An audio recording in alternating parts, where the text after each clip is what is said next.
Selamat tengah malam kepada para pendengar Misteri Jam 12. Baru-baru ini difahamkan saudara, apa yang berlaku, berita-berita yang dikongsi sama mendapat perhatian ramai apabila kehadiran seseorang ataupun seorang lelaki, lebih tepat lagi, mengunjungi rumah ke rumah, bertanyakan adakah dalam rumah itu ada tak anak kecil. Ini menimbulkan banyak mungkin pendapat pandangan daripada pengguna internet, tapi rata-rata ramai yang takut dengan kehadiran lelaki berkenaan dengan pertanyaan yang disuarakan. Dia akan ketuk pintu. Ini setelah saya baca kiriman-kiriman yang dikongsi bukan daripada satu, tapi daripada beberapa pengguna internet yang berkongsi pengalaman yang agak serupa.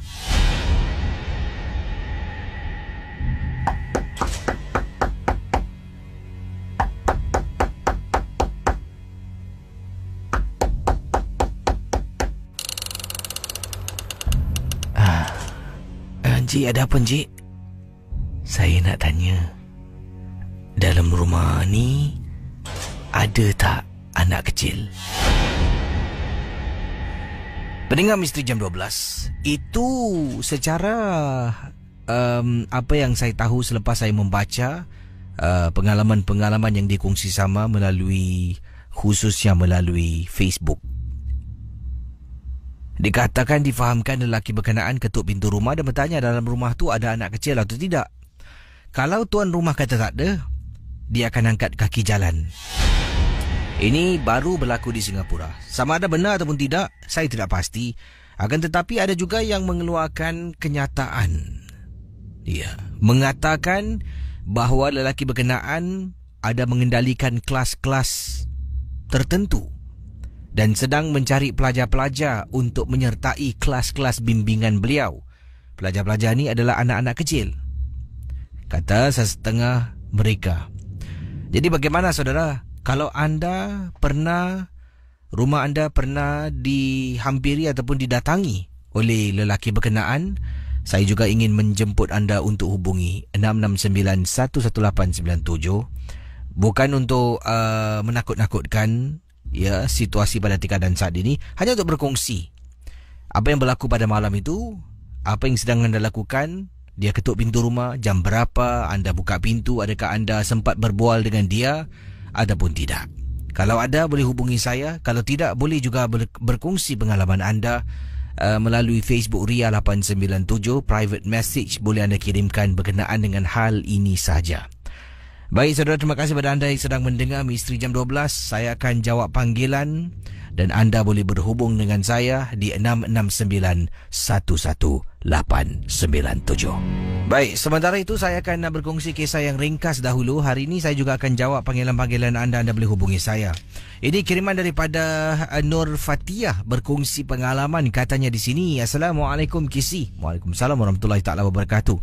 Pengalaman saya yang ringkas sahaja ketika kejadian ini berlaku. Bayangkan Kisi, sampaikan saya pindah rumah, saya dah fobia nak diri dekat tingkap dapur. Waktu tu rumah kami semua ni, rumah kami dekat kawasan Boon Lay telah pun dipilih untuk menjadi on block, di mana para penghuni dekat blok yang saya menginap ini telah pun dipindahkan lah. Jadi blok itu akan dirubuhkan.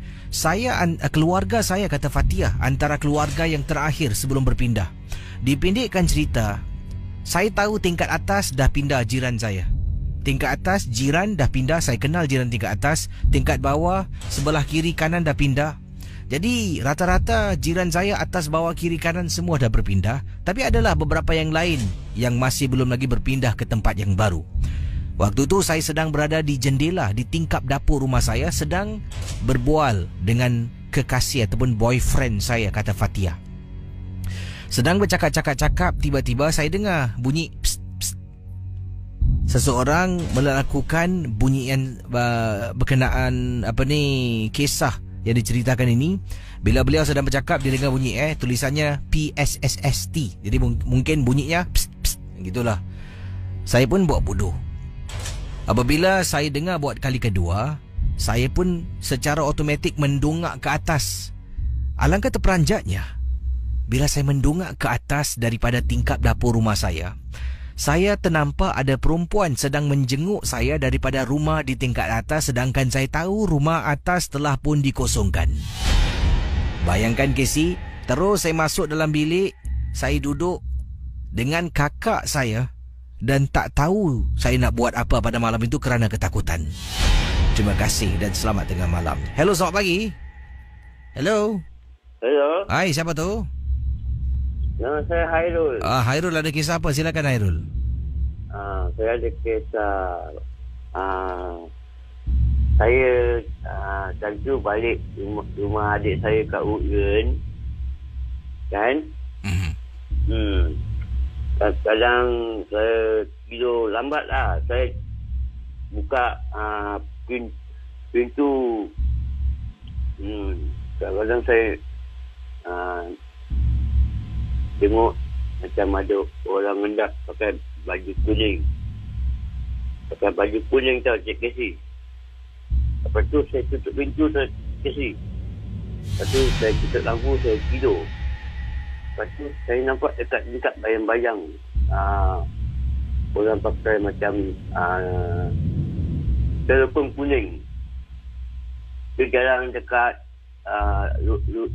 koridor tu. Lepas tu dia patah balik. Lepas tu kadang-kadang malam-malam saya dengar kat dapur bunyi macam-macam orang ketuk. Itu je Casey. Terima kasih ya. Terima kasih. Kembali 669-11897 669-11897. Yang ini saudara datang daripada pendengar kita yang bernama Nur Irsyad. Apa khabar para pendengar Misteri Jam 12? Nama saya Nur Irsyad. Saya ingin berkongsi peristiwa pada waktu saya sedang pulang daripada berjumpa dengan teman-teman. Katanya di sini. Waktu itu saya balik agak lewat, sekitar jam 1 pagi. Dalam perjalanan daripada turun taksi nak pergi ke kolong blok rumah saya, sedang berjalan, tiba-tiba saya rasa macam ada sesuatu ataupun seseorang yang ikut saya dari belakang. Bila saya toleh, saya tak nampak orang pun dan tidak kelihatan sesiapa pun yang ada di belakang saya. Saya terus berjalan, Casey. Berjalan sampailah dekat lift lobby. Dan kebetulan pada waktu itu lift tu memang berada di tingkat 1. Lift dekat tingkat 1, tapi dalam lift tu gelap. Lampu tidak menyala sebab lift tu tidak bergerak. Lift ni kalau kata beliau lift di rumahnya, kalau tidak butang lift ditekan, lift tu akan berada sentiasa di tingkat 1. Kemudian lampu dalam lift tu akan gelap. Ini untuk menjimat tenaga, Casey, ciri-cirinya. Saya nampak lift tingkat 1, dalamnya gelap. Bila saya nak tekan butang, sebelum sempat saya tekan butang lift untuk saya masuk ke dalam lift, Casey, kata Nur Irsyad, saya macam terperasan dalam lift ada orang sedang berdiri. Pendengar Misteri Jam 12, kata Irsyad, Casey, mustahil dalam tu orang, Casey. Takkanlah orang nak diri dalam lift dalam keadaan gelap seorang diri. Bila dah ternampak susuk tubuh, saya nampak dengan jelas, walaupun gelap, ada susuk tubuh seseorang sedang berdiri. Pendengar Ria 897. Kata beliau, kata Nur Irsyad, saya tekan butang lift, saya kata bismillah. Kemudian saya tekan butang. Pintu lift pun terbuka dan saya masuk ke dalam lift, tekan tingkat 8 rumah saya. Going up. Doors are closing. Kata Irsyad, dalam perjalanan lift naik ke atas, saya berdiri depan pintu, ya, dekat depan, bahagian depan pintu, dan di sebelah tepat butang lift. Di belakang tu ada ruang yang saya tak nak toleh ke belakang. Apa yang terjadi dalam perjalanan daripada tingkat 1 naik ke tingkat 8, katanya Nur Irsyad. Saya terdengar sesuatu seperti suara orang bersiul dekat belakang saya, Casey. Orang whistling, kata beliau, orang sedang bersiul. Saya tak nak toleh. Sampai tingkat 8, pintu lift terbuka. Saya jalan terus dan tak nak toleh ke belakang. Bayangkan, Casey. Benda tu rupa-rupanya memang ada dalam lift. Saya dah ternampak. Oleh kerana saya mungkin tak nak fikir bukan-bukan, saya paksa diri saya naik lift. Rupa-rupanya dia masih berada di dalam, sedang berdiri di belakang saya. Kisah-kisah yang anda dengar merupakan misteri jam 12. Tidak ada sebarang bukti yang boleh mengesahkan kebenarannya. Hello, selamat pagi. Hello, selamat pagi. Hai, siapa tu? Hello. Hai, siapa? Ya. Siapa ni? Ni Hafiz di Kamu. Aha, dan ada kisah tentang apa? Silakan. Kita ni masa tu saya sebab apa saya sekolah petang kan. Saya selalu lepas break, saya selalu isap rokok ke atas dekat dia sekolah tapi cukup private school yang building lah. Habis atas tu ada tenisnya, tempat main sana kan. Di sana pun boleh isap rokok. Malam tu pukul 9 lebih tengah break, 9 lebih malam. Habis tu bila saya tengah isap rokok seorang ni, isap rokok, dia macam tiba-tiba macam ada benda kat tengah punya tenis court. Itu habis tak apa, rasa macam bunyi ada orang macam ada orang main tenis, bola tenis tu. Habis saya try tengok kat depan, tengok tak ada orang. Habis maybe mungkin kawan saya lah. Habis tak apa lah. Tak apa, abang tu bulu rumah tu naik. Bulu rumah naik, dan macam terus tak ni sangat, terus apa tak di situ, saya terus tak isap rokok atas lagi lah. Saya terus turun lift yang bawah. Terus sampai sekali saya tanya kawan saya, sana kau pernah dengar tak apa macam malam-malam ni? Dia cakap ada lah, cuma dia tak nak bilang. Di sana pun dengar sejarah dia pasal ada dia punya sejarah dia. Di situ saya tak ni lagi lah. Dah tak naik atas lah. Tak naik atas lagi, dah teram dah. Terus isap rokok bawah. Bagus. Isap rokok seorang ke dengan kawan? Seorang. Seorang lagi Selalu dengan kawan. Beberapa kawan pergi toilet kan. Tapi kau pergi seorang lah. Okey lah. Pergi seorang. Jadi terima kasih Selamat pagi. Ya. Selamat pagi. Baik, 669-11897 669-11897 untuk berkongsi kisah dalam rancangan Misteri Jam 12. Yang ini kiriman daripada Encik Mokhtar Ali. Kata beliau, Casey, saya pernah bekerja sebagai mana ni dia kejap Okey. Saya pernah bekerja di bilik mayat, Casey. Bilik mayat di sebuah hospital. Kalau anda ingin ketahui apakah kisahnya, kita kembali selepas ini dengan kisah dari Encik Mokhtar Ali yang pernah bekerja di bilik mayat. Assalamualaikum kepada semua peminat rancangan MJ12. Nama saya, kata beliau di sini, ingin berkongsi kisah yang ingin diketengahkan dalam Misteri Jam 12 di Ria 897 FM. Beliau kata pernah bekerja di sebuah bilik mayat di Hospital Tengku. Tak perlu saya sebutkan nama hospital inilah ya. Hospital Tengku dah cukup. Katanya saya ini adalah pendengar Misteri Jam 12 berasal dari Selangor, Casey. Pekerjaan yang ditugaskan di bilik mayat ni bukan satu kerja yang mudah. Ada kalanya memang menakutkan. Walaupun perasaan takut tu adalah perasaan yang paling jarang saya miliki, tetapi kita ni manusia, Casey. Ada hari pun kita akan ada rasa segan ataupun rasa takut, lebih tepat lagi. Saya ni pada waktu itu sebenarnya, katanya di sini, saya sebenarnya pada waktu itu tidak bekerja. apabila saya mendapat panggilan daripada pihak hospital untuk datang dengan segera menguruskan jenazah seorang lelaki yang telah meninggal dunia. Pengurusan jenazah ini termasuklah membersihkan jenazah yang dihantar. Seorang daripada kaki tangan hospital yang sepatutnya melakukan pekerjaan berkenaan kerana hari itu merupakan hari cuti saya, terpaksa pulang. Ada kecemasan pada keluarganya. Saya pada waktu itu yang sedang beristirahat di rumah mendapat panggilan daripada pihak hospital dan terus bergegas ke hospital untuk melakukan tugas saya, menguruskan jenazah lelaki. Saya tidak pasti pada waktu itu apakah penyebab utama lelaki ini meninggal dunia. Pendengar Ria 897 FM, setibanya sampai di hospital di tempat saya bekerja, katanya bila sampai, saya pun melaporkan diri kepada majikan ataupun kepada penyelia superintendent pada waktu itulah yang telah pun menghubungi saya. Dan dia pun mengatakan jenazah akan dihantar dalam masa sejam. Sebabnya mereka sedang buat bedah siasat pada waktu itu.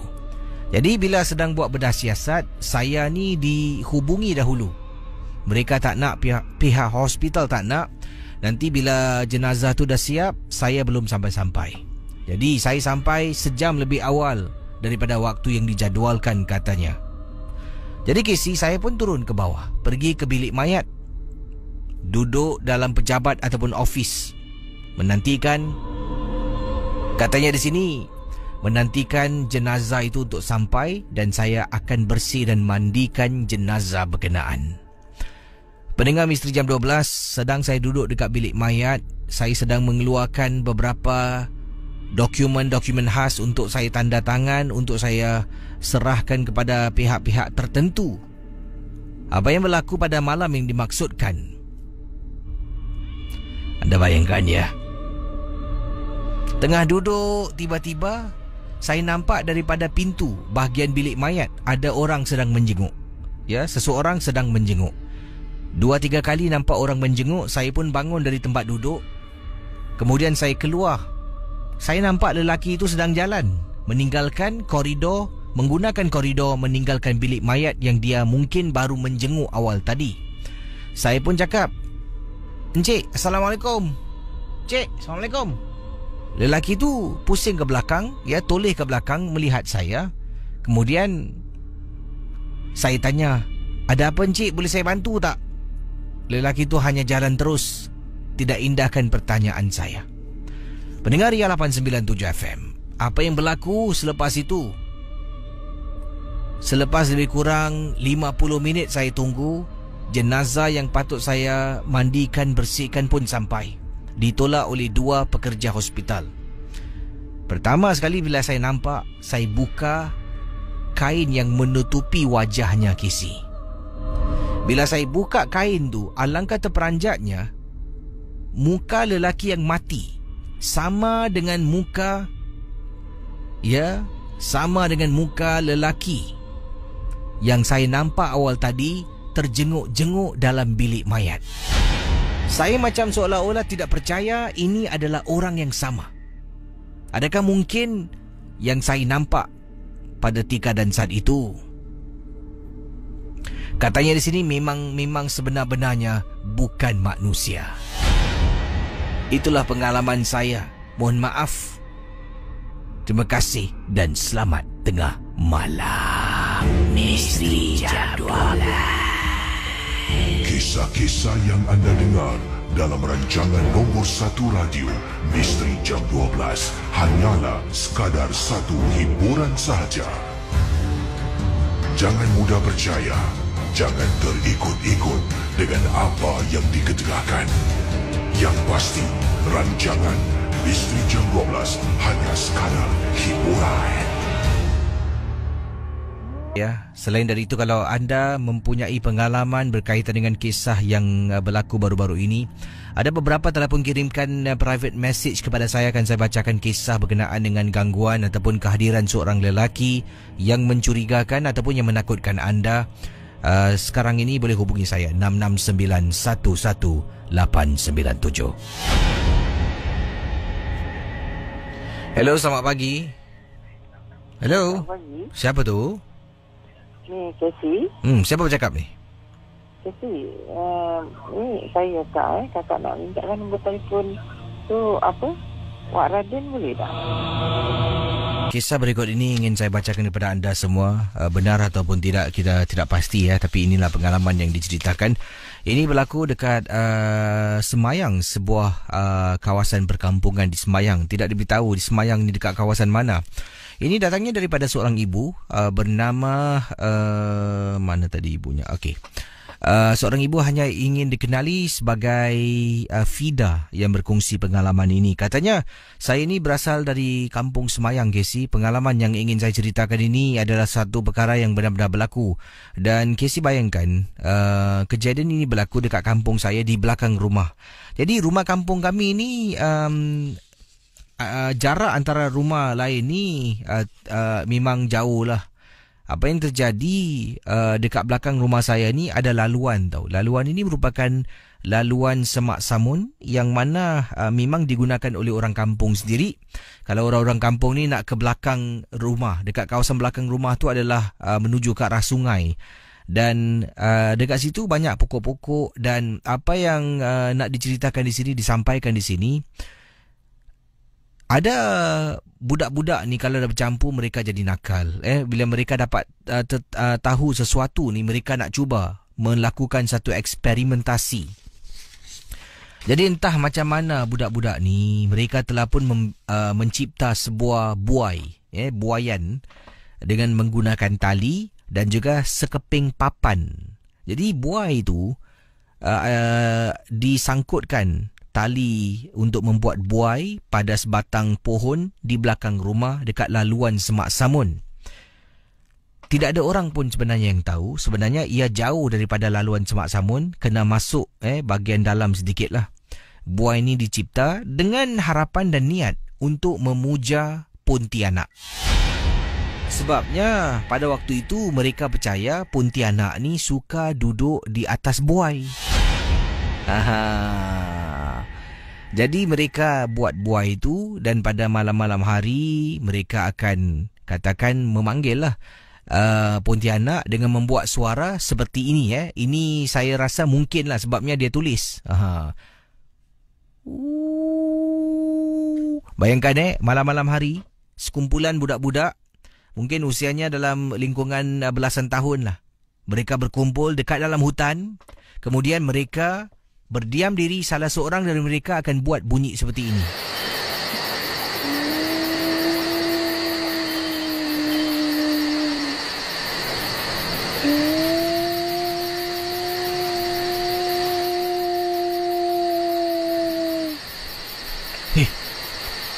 Buat lagi, cepat.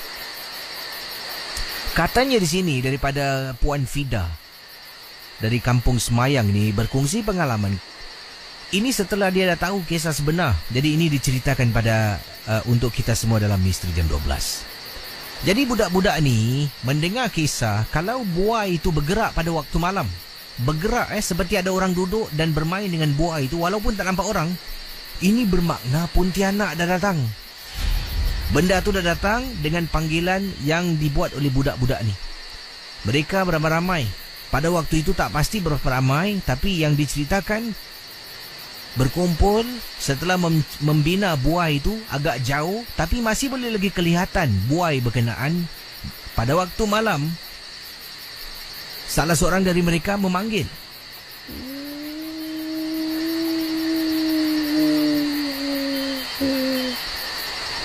Pendengar Misteri Jam 12. Berkali-kali mereka cuba. Hari pertama nampak penat. Akan tetapi malam yang pertama tu sudah membuahkan hasil. Apa yang jadi pada malam tersebut? inilah kisah yang nak disampaikan ni. Jadi bila salah seorang dari mereka buat bunyi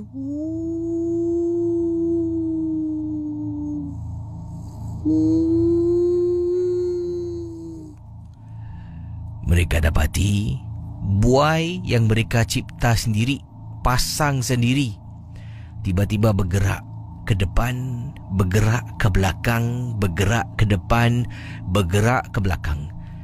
Bila buai itu mula bergerak, mereka semua, satu kumpulan rakan-rakan yang kononnya sedang membuat adventure pada malam itu, tinggalkan kawasan itu dan lari pulang ke rumah masing-masing. Masalahnya sekarang buai itu masih ada. Orang yang lalu lalang di sana terkena denda. Ya, katanya orang yang lalu lalang dekat sana terkena denda. Denda yang dibuat kerana kesilapan budak-budak tadi memanggil. Bila lalu mereka akan dengar bunyi yang sama pada waktu malam yang dibuat oleh budak tadi.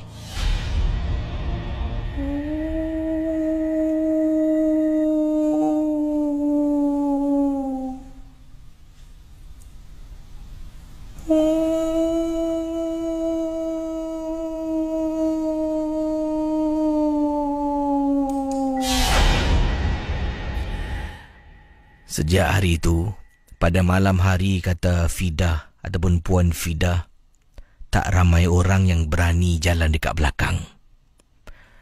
Tak ramai orang yang berani kerana mereka juga akan nampak buai yang sama. Tapi walaupun buai itu masih di sana sebelum sempat ia dipecahkan. Katanya di sini masih lagi tidak dapat lupakan pengalaman yang diceritakan awal tadi untuk Misteri Jam 12.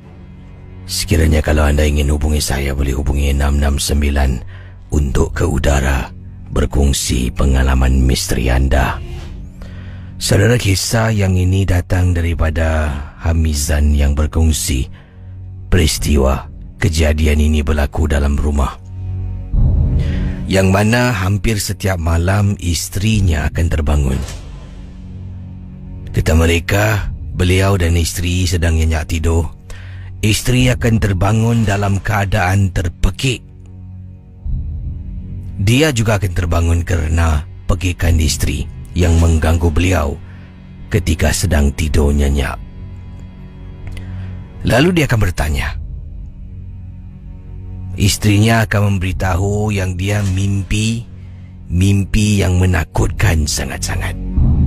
Perkara ini berlaku untuk beberapa minggu sebelum satu perkara berlaku yang mana isterinya difahamkan isteri kepada Encik Hamizan. Katanya di sini isteri saya mudah nampak Casey.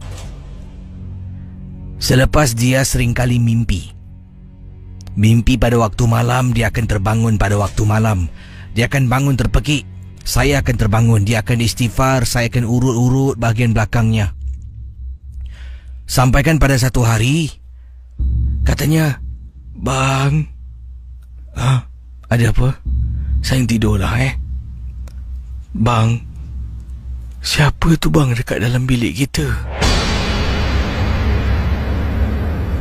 Isteri saya bercakap macam tu, Casey. Siapa apa yang? Dalam bilik ni cuma kita berdua je yang. Taklah bang, abang tengok betul-betul. Sejak hari itu isteri saya boleh melihat ataupun mudah untuk melihat makhluk-makhluk ini. Tapi masalahnya bila isteri saya dah mula boleh nampak sikit-sikit, Casey, dah tak tenteram lagi. Kemana saja dia pandang, dia akan takut. Dia akan menangis. Sampaikan Casey, dia pada satu ketika itu dia ambil benda tajam iaitu gunting dan nak cocok ataupun nak merodok matanya. Sampai gitu sekali, Casey. Akhirnya saya membawa dia berjumpa dengan seorang pakar perubatan untuk merawat. Tapi pakar itu mengatakan yang dia tidak mampu untuk kembalikan apa yang dia miliki, iaitu menutup hijabnya. Dia hanya boleh menghadang. Selebihnya adalah kekuatan isteri saya untuk melawan. Kalau isteri saya tidak kuat melawan, dia akan datang balik. Penglihatan yang dimaksudkan itu akan datang balik dan akan menghantui isteri saya sampai isteri saya jadi gila, Casey. Maaf cakap, Casey. Sebelum ini, kata Encik Hamizan, kami suami isteri tidak rajin menunaikan solat. Meninggalkan solat lebih kerap daripada menunaikan. Akan tetapi selepas kejadian ini, isteri saya mula dekatkan dirinya pada Yang Maha Esa. Mula mengambil wuduk, mula solat malam, dan lama-kelamaan isteri saya keadaannya lebih tenang daripada sebelumnya. Terpulang pada semua nak percaya. Saya pun sukar nak percaya, kata isteri boleh nampak. Saat yang paling menyeramkan, saya dengan isteri pada waktu itu sedang menonton TV dekat ruang tamu. Apabila isteri kata, "Bang, tolong tutup pintu boleh tak bang?" "Kenapa yang?" "Bang, jangan soal bang. Tolong tutup pintu bang." Saya bangun. Saya pergi ke pintu rumah. Pegang pintu rumah nak tolak untuk tutup pintu. Bulu rumah saya meremang. Bismillah. Saya tutup pintu. Saya patah balik duduk. "Kenapa yang?" kata isteri. Dia nampak depan pintu rumah ada pocong sedang berdiri. Misteri Jam 12. 7 kisah-kisah pengalaman-pengalaman misteri dalam rancangan MJ12 di Ria 897. Abah Jua yang diketengahkan dalam rancangan ini ingat hanya sekadar hiburan dan apa yang berlaku satu peristiwa yang tak dapat dilupakan oleh teman kita. Yang katanya di sini ini adalah satu kejadian yang menghantui beliau. Awal tadi ada 2 pendengar telah menghubungi saya dan bercerita dengan saya off air ketika saya sedang putarkan lagu, dan saya terpaksa putarkan satu lagu lebih lama daripada biasa. Beliau berkongsi dan apa yang beliau kongsi dengan saya agak panjang sedikit lah. Jadi harap kalau yang ingin berkongsi pengalaman, kita boleh terus ke udara, dan kalau nak off air ketika lagu boleh itu pun kena ringkaskan. Kalau tidak nanti ia juga akan memakan masa dan juga akan mungkin mengganggu mereka yang sedang mendengar rancangan Misteri Jam 12. Jadi kisah seterusnya ini adalah satu peristiwa berlaku di sebuah kampung di mana ni, kejap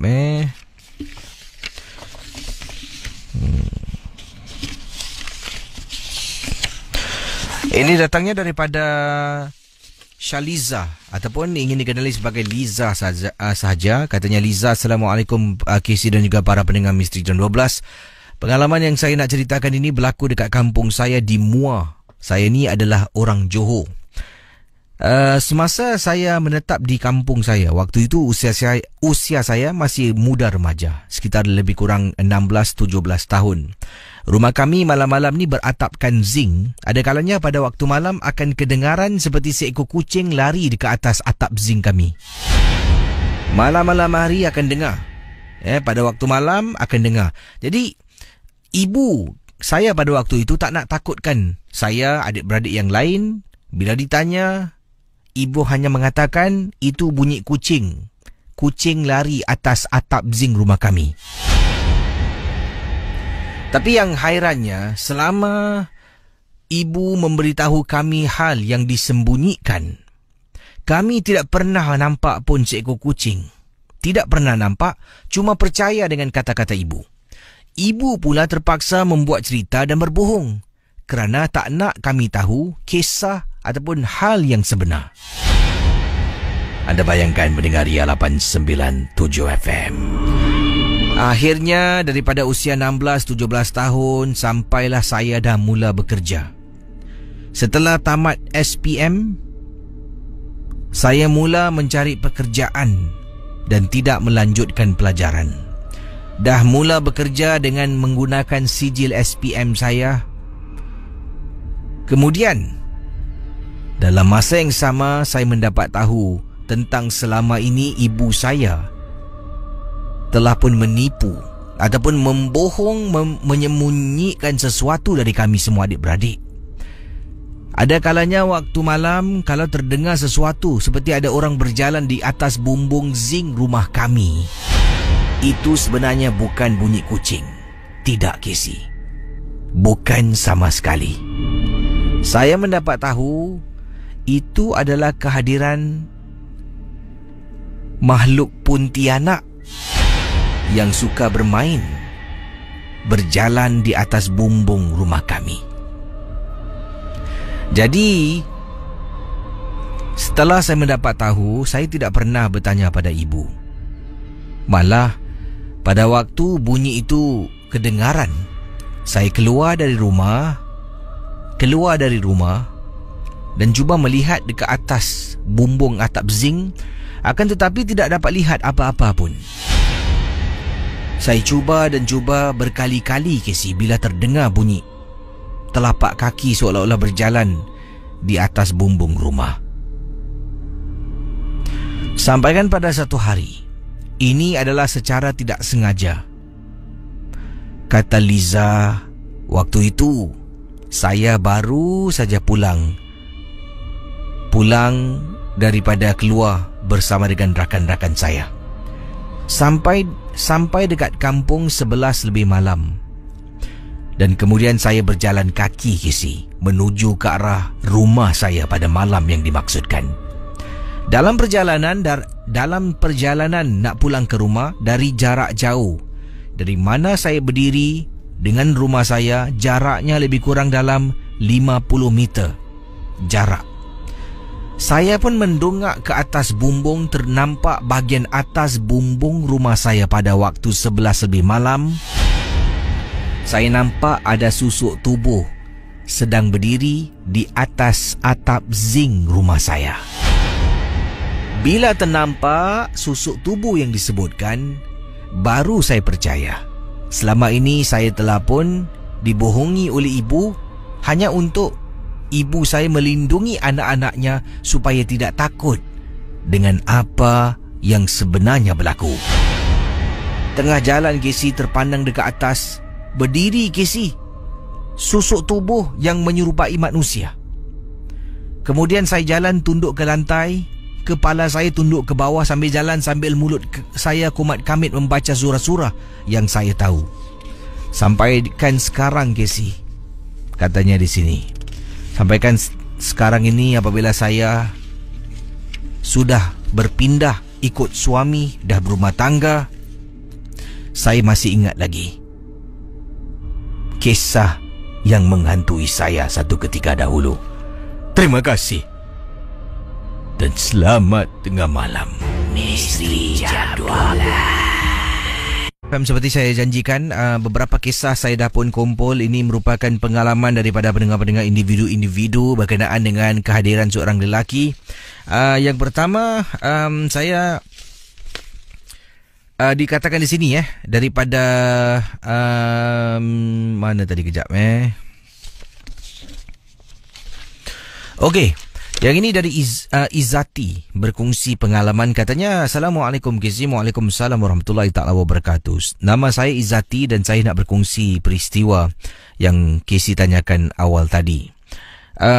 Ini berlaku pada diri saya lebih kurang 3 hari yang lalu. Saya berada di rumah saya dengan pembantu rumah dan 2 orang anak saya yang sedang nyenyak tidur. Pintu rumah saya diketuk pada waktu malam sekitar jam 10 malam ketika kejadian ini berlaku. Pembantu rumah yang keluar untuk buka pintu rumah. Pada waktu itu saya tak tahu. Saya ni berada dalam bilik. Anak saya kedua-duanya adalah anak lelaki, dalam bilik mereka sedang tidur. Jadi saya dalam bilik sedang baring dekat atas katil. Sambil menonton TV, saya sedang main handphone, Casey. Kemudian pembantu rumah, Ibu. Ada apa, Yati? Ini, Bu, ada orang di hadapan. Kemudian saya bangun, saya pergi ke depan.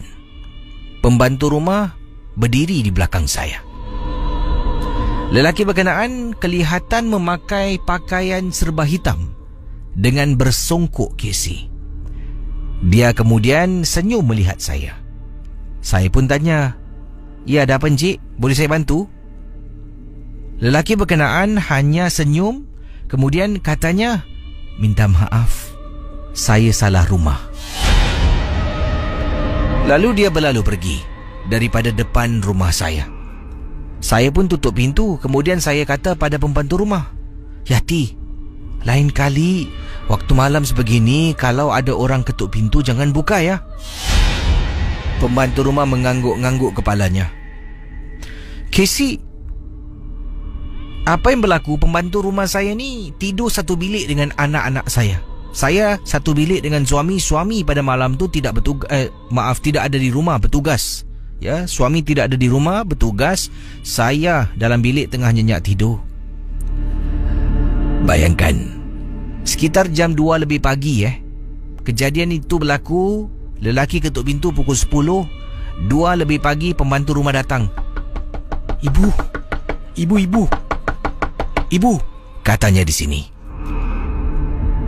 Saya pun bangun buka pintu bilik, Casey. Pembantu rumah kata, "Ibu, katanya dekat tingkap bilik anak-anak yang menghadap koridor, dia nampak ada tangan orang sedang nak mengumpil untuk membuka tingkap bilik anak-anak saya." Bila saya masuk ke dalam bilik, buka lampu, Casey, sesiapa yang ada dekat luar dah tak ada lagi.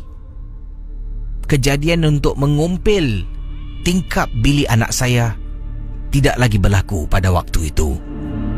Lalu saya mengarahkan pembantu rumah saya untuk membawa anak-anak saya tidur dalam bilik, iaitu bilik saya. Itu 3 hari lepas, Casey. Sampai ke saat ini anak saya tidur dengan saya dalam bilik, kecuali kalau suami saya ada di rumah.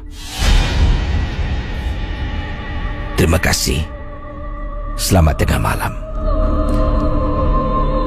Yang kedua, kisah yang agak serupa, entah benar ataupun tidak tadi hanya perkongsian sahaja.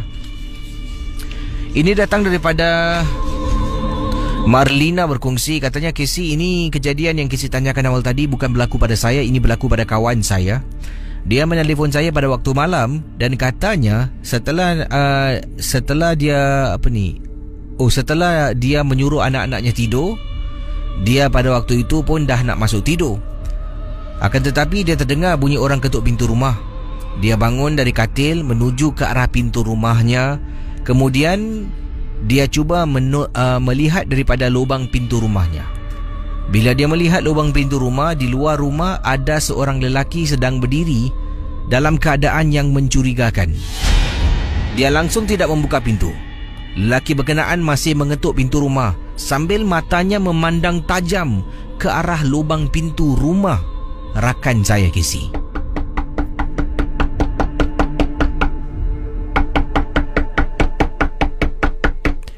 Jadi rakan saya pada waktu itu takut nak bergerak. Sebabnya dia memberitahu lubang pintu rumahnya kalau dia bergerak akan nampak pergerakan mata seseorang. Jadi untuk lebih kurang 2-3 minit dia hanya melihat dari lubang pintu dan lelaki berkenaan sedang merenung sampai menimbulkan satu ketakutan kepada rakan saya. Hanya setelah dia mengetuk pintu, tidak ada jawapan daripada tuan rumah, itu kawan saya. Dia pun meninggalkan bahagian depan rumah dan teman saya terus kembali ke bilik tidur dalam keadaan ketakutan. Dia sebenarnya tidak tahu apakah tujuan lelaki itu datang ke rumah dan mengetuk pintu rumah pada waktu malam. Tapi dia menceritakan bila dia membilik-bilik Facebook wall post, dia ternampak situasi yang mungkin sama dengan apa yang dia alami. Cuma lelaki itu tidak bertanyakan tentang dalam rumah ada anak-anak kecil ataupun tidak. Lelaki itu cuma mengetuk pintu rumahnya dan dia mempunyai perasaan yang amat menakutkan sangat-sangat. Jadi saudara, seperti yang saya juga berkongsi di Facebook DJ KC tentang hal berkenaan, ada yang juga berkongsi yang juga masuk berkongsi pengalaman di sana tu. Ada yang kata berhati-hati, ada yang katanya mereka juga pernah melalui perkara yang sama tentang kehadiran orang yang tak dikenali di hadapan pintu rumah. Tetapi kaitan ini bukan dikaitkan dengan kisah yang sedang berlaku di Singapura pada tingkatan saat ini. Seperti kata Puan Ramona, katanya di sini beberapa tahun yang lalu, ketika Puan Ramona sedang menjaga cucu-cucunya dalam rumah, waktu itu anak-anak masih belum lagi balik lah. Mereka masih belum balik rumah. Sebabnya ketika kejadian berlaku sekitar waktu maghrib, Puan Ramona sedang solat maghrib. Dalam rumah tu ada Puan Ramona, seorang pembantu rumah dan 3 orang cucunya. Seorang pembantu, Puan Ramona dan 3 orang cucu. Jadi sedang dia solat, dia terdengar pada waktu itu ada orang ketuk pintu rumah. Oleh kerana dia solat dan dia telah pun memberitahu pembantu rumah, jangan buka pintu, kalau ada orang ketuk biar ibu yang buka, kata Puan Ramona, iaitu saya lah KC. Jadi akhirnya setelah solat, saya pun beri salam kiri kanan. Pintu rumah saya ni masih lagi diketuk. Saya pun bangun dengan terlekung. Apa yang terjadi bila saya buka pintu, depan saya tu, depan rumah saya, kata Puan Ramona, berdiri seorang wanita tua KC. Wanita tua yang lebih tua dari saya pada waktu itulah. Seolah-olah seperti seorang makcik sedang berdiri. Saya ni dalam keadaan bertelekung KC. Dan mulut saya ni sebenarnya sedang wirid. Selepas solat tu saya wirid lah. Sambil saya berdiri tu jalan depan pintu, saya sedang wirid. Buka pintu, nampak makcik ni. Makcik ni tengok saya, jeling, kemudian dia terus jalan. Tinggalkan depan pintu rumah saya tanpa berkata apa-apa. Dalam hati saya, kenapa dengan makcik ni? Ketuk pintu rumah orang, orang buka, kemudian terus jalan. Saya tak pasti apa yang berlaku. Jadi kemungkinan pada waktu itu ketika saya sedang wirid, makcik itu dapat merasakan yang saya ni mungkin baru habis solat dan makcik ni mungkin ada niat yang tak baik terhadap sesiapa yang ada dalam rumah. Memang menyeramkan KC. Bila melihat wajah makcik tu, saya ingat lagi. Satu features makcik yang berada di depan rumah saya, kata Puan Ramona pada waktu itu, adalah makcik ini tidak mempunyai bulu kening. Tidak mempunyai bulu kening. Bulu keningnya macam halus sangat, sampaikan tidak boleh kelihatan. Itulah yang dikongsi sama oleh Puan Ramona. Ini antara komen yang saya terima tentang apa yang dikongsi sama. Saudara, walau apapun, jangan mudah kita percaya, jangan mudah kita terikut-ikut dengan apa yang disebarkan di media sosial. Kita boleh rujuk pada yang pakar dan juga boleh laporkan apa jua gangguan-gangguan berlaku kepada pihak berkuasa dan supaya dapat diberikan tindakan yang sewajarnya terhadap apa jua yang sedang mungkin berlaku pada saat ini. 6691897.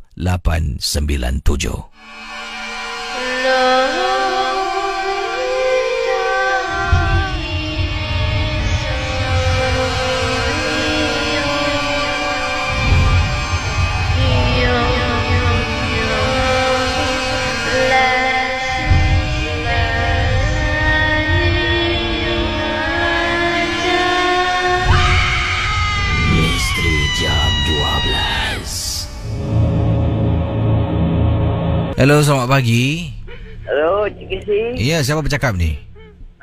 Ni Hairul. Ada kisah tentang apa, Hairul? Silakan. Cik Kesi, masih sempat lagi tak? Cuma 3 minit je. Silakan, apa dia? Waktu 1994 saya kerja di hotel. Saya kerja di hotel. Habis ada Eklu tu Hindustan punya Eklu Karib Jet tau. Dia tanya saya, Ahmad, you know mystery of this hotel? Because when I sleep at night, somebody play the radio and open the tap water. Habis saya tak nak takutkan dia kan. Habis saya cakap sama dia, maybe that one ghost friend. Habis tu kadang-kadang manager saya suruh saya kerja part time dekat banquet lah. Banquet bagian malam kan. Dia ada 2 function room, 1 banquet. Kalau dia pakai function room, banquet, dia tutup lampu, pinggan semua tutup, taruh dekat banquet. Habis kadang-kadang saya nampak kursi jalan sendiri. Habis tu Channel girl pun kena. Channel girl nampak. Habis channel girl cakap dengan saya, hello, can you help me? Can you put for me the plate inside the ballroom? Because I saw the chair moving itself. Itu je Cik Kasih. Terima kasih Hairul ya. Terima kasih Cik Kasih. Kembali. Okey saudara, terima kasih pada anda semua yang sedang mendengar rancangan MJ12 di Ria 897. Sebelum saya akhiri, satu kisah. Ini datang daripada Nur Abdillah, berkongsi peristiwa yang mana katanya Nur Abdillah, saya ni kadang-kadang kisih step berani. Konon-konon saya ni berani. Kejadian ini berlaku di rumah saya di Bukit Batok. Saya sedang berjalan, tiba-tiba saya nampak dekat pokok ni ada kain putih yang tersangkut lah dan berkibaran kain berkenaan. Saya menghampiri pokok tersebut, kemudian saya cuba tarik kain tu. Sambil saya berbuat demikian, saya sebenarnya sedang melakukan rakaman video Casey. Sebenarnya saya merakamkan diri saya sedang nak tarik kain putih yang saya nampak di hadapan saya. Jadi saya pun hidupkan handphone, saya tekan record, kemudian saya kata, yang saya ni ternampak ada kain putih dekat pokok. Saya tunjukkan dengan menggunakan handphone. Dia kata, nampak tu kain putih, aku nak pergi tarik. Saya pun jalan-jalan, konon-konon nanti saya nak muat naikkan lah di Facebook saya. Waktu tu masih belum ada Facebook Live Casey.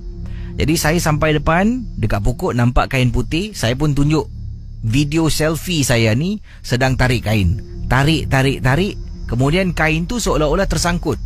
Saya langsung tak tengok atas. Langsung tak perasan dan tak tengok atas. Kemudian, alamak, kain ni tersangkut lah pula. Ini cik pun mana punya kain dah tersangkut. Dalam masa yang sama Casey, ketika saya sedang bercakap, jadi bila saya lihat video yang sedang merakamkan diri saya, dalam video tu, dalam frame yang saya pegang menggunakan handphone, belakang tu ada pokok tu ada kain. Tiba-tiba saya nampak kain tu bergerak naik atas Casey. Kain tu bergerak Casey. Kata beliau, saya langsung tak pandang. Sampaikan bila saya jalan begitu pantas, telefon bimbit saya terjatuh atas simen dan meretakkan skrin kepada telefon bimbit saya. Saya angkat balik handphone, bateri yang terkeluar saya angkat balik.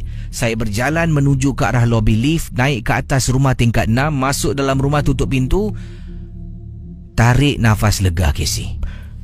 Bila saya cuba nak tengok video yang saya rakamkan balik pada waktu itu, yang hairan Casey, dalam video yang saya rakamkan semua ada Casey. Dari jauh nampak kain putih, sedang berjalan menuju ke arah kain putih. Tiba-tiba sampai ke satu saat bila saya nak tarik kain tu, saya sedang rakamkan video daripada saat saya tarik kain sampaikan kain tu bergerak sendiri, tidak dirakamkan Casey. Cuma nampak permulaan saya sedang pegang handphone, saya kata dekat ujung tu nampak pokok tu ada kain, aku nak tarik. Itulah pengalaman saya, Casey. Kalau saya pandang ke atas, mungkin apa sebenarnya yang akan saya nampak? Terima kasih. Misteri Jam 12. Baik saudara, terima kasih pada semua. Ingat, rancangan ini hanya sekadar hiburan. Jangan mudah percaya dan terikut-ikut dengan apa yang anda dengar. Kalau ingin kepastian, tanyalah mereka yang arif, yang pakar, dan anggaplah MJ12 100% hanya hiburan saja. Terima kasih pada anda yang telah menghubungi saya. Terima kasih pada anda yang telah mengirimkan message pada saya, private message Facebook Ria. Sampaikan ada yang juga kirimkan gambar-gambar sedang bertugas, sedang makan macam-macam. Terima kasihlah pada rakan-rakan pendengar Ria yang berada di Singapura, di Malaysia, di Indonesia, di Brunei Darussalam, di mana saja anda berada. Terima kasih diucapkan. Jumpa anda malam ini 10 malam sampai 2 pagi dalam Geng Burung Hantu. Terima kasih dan terus bersama Ria 897 FM.